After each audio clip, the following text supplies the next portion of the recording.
The boy who spoke a dead language. Imagine waking up one morning and your voice isn't yours anymore.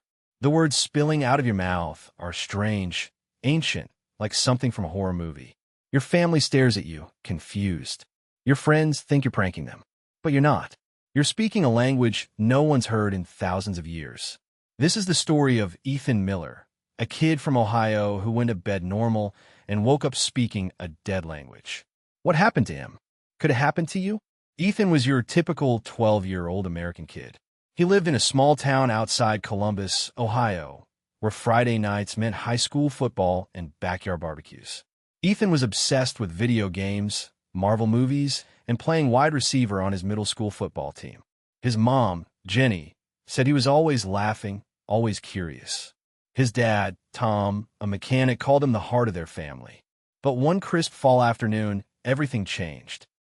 During a game, Ethan went for a catch and got tackled hard. His helmet couldn't save him from the impact. He hit the ground and didn't get up. Was this the moment his life changed forever?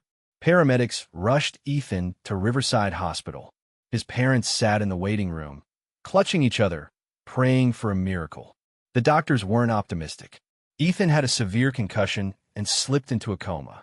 For 3 weeks, machines kept him alive. Jenny said it felt like the world stopped. Tom kept talking to Ethan, reading him scores from NFL games, hoping he'd hear. Then, one morning, Ethan's fingers twitched. His eyes opened. His parents wept, thinking their boy was back. But was he really? When Ethan spoke, it wasn't to say mom or dad. It was something else entirely. Strange, melodic words poured out, like a chant from a forgotten time. Jenny said it sounded like Ethan was reciting poetry to ghosts. Tom thought he was just groggy from the coma. But Ethan kept talking, his voice clear, his eyes sharp. It wasn't English. It wasn't Spanish or French. It was something no one in the room could place. What was coming out of his mouth? The doctors were stumped. Dr. Emily Harris, the lead neurologist, ordered every test in the book: MRIs, CT scans, EEGs. The results? Ethan's brain was healing normally. No signs of permanent damage. Yet he spoke this strange language fluently, like he'd been born to it. Dr. Harris said it was like nothing she'd seen in her 15 years at the hospital. She called in speech therapists, psychologists, even a priest. None of them had answers. Could a hit to the head unlock something impossible? Jenny recorded Ethan's words on her phone and posted a clip online, hoping someone could help. The video went viral on X, racking up millions of views. People called it creepy, like a real-life X-Files episode. That's when Dr. Michael Chun, a linguistics professor from Ohio State, reached out. He listened to Ethan's words and went silent. He asked to meet Ethan immediately. When he heard him speak in person, his hand shook. Ethan wasn't speaking gibberish. He was speaking Proto-Araxian, a language dead for 2,500 years, once used by a mysterious civilization in what's now the Middle East. How could a kid from Ohio know a language lost to time? Dr. Chin spent weeks studying Ethan. He compared his speech to ancient tablets and scrolls, some only recently decoded. Every word, every inflection was perfect. Proto-Araxian wasn't something you could learn from a book or Google. It was barely documented. Chin brought in colleagues from Harvard and Oxford, and they were just as shocked. One linguist said it was like hearing Cleopatra speak ancient Egyptian. But how did Ethan know a language no one taught him? The story blew up. CNN, Fox News, and even late-night shows covered it. Ethan's face was everywhere. Jenny and Tom were overwhelmed. They just wanted their son back, not this media circus. Ethan, meanwhile, seemed distant. He'd sit for hours, muttering in Proto-Araxian, like he was answering someone only he could hear. Was something, or someone, speaking through him? Let's dive into the Proto-Araxian people. They were a small civilization, living around 500 BCE. They built stone temples, worshipped strange gods, and vanished without a trace. Some say a plague wiped them out. Others think they were conquered. Their language was carved into rocks, but only a handful of scholars can read it today. They were rumored to practice rituals, maybe even connecting to spirits.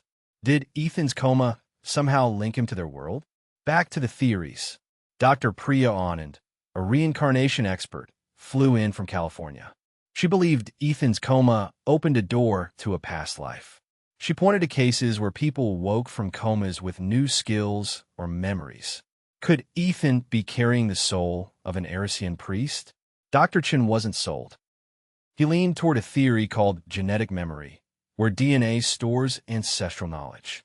But the Araxians lived thousands of miles from Ethan's family tree. How could his DNA hold their language? Skeptics had their say, too. Dr. Laura Bennett, a psychiatrist, called it a clever trick. She suggested Ethan's family was chasing fame, maybe coaching him to fake it. The Millers got offers for documentaries and book deals. But Jenny and Tom were furious. They said Ethan was suffering, not acting. Dr. Chen agreed. Proto-Araxian was too complex for a kid to invent. Even Bennett couldn't mimic it when challenged. So if it wasn't a hoax, what was it? Ethan's life became a nightmare. Reporters staked out his house. Fans showed up, calling him prophet. A viral TikTok claimed he was predicting the apocalypse. Ethan stopped going to school. Kids called him the ghost kid. He started writing in a notebook, filling it with Proto-Araxian symbols. Jenny found it one night. The symbols described a city swallowed by sand, a warning about a coming storm. Dr. Chan translated it and got chills. It matched an Arisian myth no one had published. Was Ethan making it up, or was he seeing something real? Therapists worked with Ethan to relearn English. It was tough. He'd slip into Proto-Araxian mid-sentence, like it was more natural. Dr. Harris wondered if the coma rewired his brain, making this dead language his default. But why Proto-Araxian? Ethan told his parents he felt like he was living two lives, one as a kid from Ohio, the other as someone from a desert he'd never seen. Can you imagine being trapped between two worlds? The media frenzy grew. A group called the Arisian Circle formed online, claiming Ethan was their reincarnated leader. They sent letters, gifts, even tried to sneak into his house. Jenny and Tom moved the family to a new town, but the story followed. Ethan's dad said it felt like they were running from a ghost. Could they ever escape this mystery? 5 years later, Ethan was 17. He'd relearned English, but Proto-Araxian never left him. He said he dreamed in it every night, vivid dreams of stone temples, starry skies, and voices calling his name. Dr. Chun kept studying Ethan's writings. They described Arisian rituals, down to details archaeologists only found recently.